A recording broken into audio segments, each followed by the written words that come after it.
New York City police are looking for a man who is believed to have fatally stabbed two homeless people and wounded two others late Friday and early Saturday while riding the subway connecting Manhattan and Queens. The fatal stabbings took place on opposite ends of the A subway line, which connects the inwood section of Upper Manhattan with Rockaway, Queens. The bodies of both of the dead victims were found in their subway seats, according to the New York Post. The wounded victims are reportedly helping police identify the assailant. Officials said they believe the attacker to be possibly a Hispanic male standing at a height of 5 feet tall and wearing a face mask. 3 of these incidents appear to be connected, and the Detective Bureau is looking into the possibility that all 4 could have been committed by one individual. Transit Chief Kathleen O'Reilly told, "We will work tirelessly to bring the individual or individuals to justice." Share this article. Share Daily Mail.com has reached out to the New York Police Department for comment.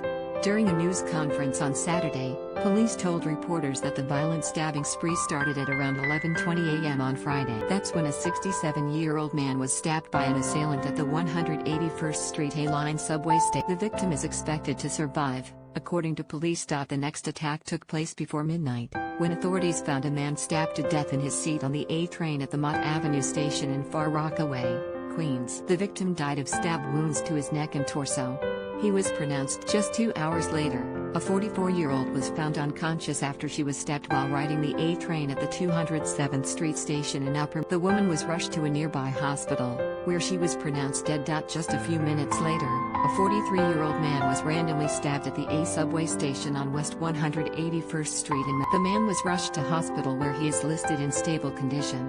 NYPD Commissioner Dermot Shea has ordered an extra 500 officers to patrol subway stations both above and below ground beginning on Saturday. The NYPD plans to deploy an additional 865 officers to patrol the subway system on Monday. Since the onset of the coronavirus pandemic, there has been an uptick in violent incidents inside the largely desolate subway stations as ridership has plummeted due to fears of getting infected. Transit workers have been demanding that the 24-hour subway schedule be resumed after several reported being assaulted during the overnight hours when trains are shut down for COVID-19 cleanings. The union representing Metropolitan Transportation Authority workers who operate the city's public buses and subways are assaulted, harassed, spit upon, and in severe cases nearly killed by assailants in largely empty. In November, the New York Police Department said that it would add around 200 cops on its patrols of subway stations after a series of disturbing incidents. Noel Quintana, 61, was on a Manhattan subway that was taking him to work in Harlem last Wednesday when an unknown attacker kicked his bag and then whipped out a box cutter and slashed him across the face. Last Thursday morning,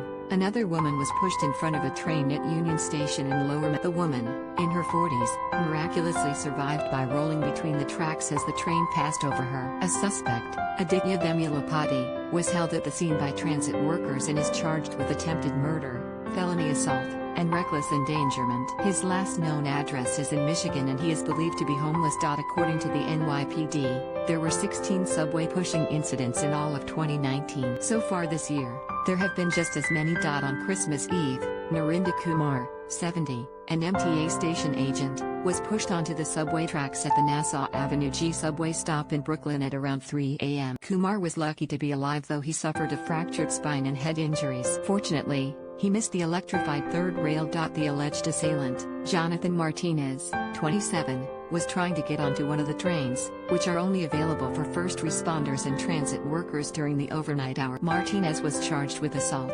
harassment and reckless endangerment. On August 5, Reggie Frazier, a father of 3 who lost his 21-year-old daughter last year to COVID-19, was sweeping up at the Dickman Street subway stop in the Inwood section of Upper Manhattan at around 2:15 a.m., more than an hour after the last train stopped. "Yo, man, no trains after 1 a.m., Frazier, 61, told the man who wandered into the station. According to Frazier, the man responded, "Shut the F up, I'll punch you in the face." "I said, I don't want to fight you, man, I'm at work," Frazier told the city. But he grabbed a crate and started swinging. The man attacked Frazier with a milk crate. As Frazier tried to escape, he tore a tendon in his right knee. Since that day, he has not returned to work. "I wasn't sworn into this job to take beatdowns," he said. The man identified as Frazier's assailant, 36-year-old Ramon Garrido, was arrested and charged. Alexander Jazari, a 23-year-old MTA train operator, told the city that he and a conductor were assaulted in the early morning hours of July 10 after their 7 train pulled into the Flushing Main Street station in Queens. Leaving Willets Point, we heard of a disturbed person causing problems at Flushing, Maine and a request for police to come to the station. So we knew there was somebody causing issues and to be aware of that. According to Jazari, a man on the platform blocked him and the conduct from leaving the trains as they tried to walk between subway cars. The man pounced.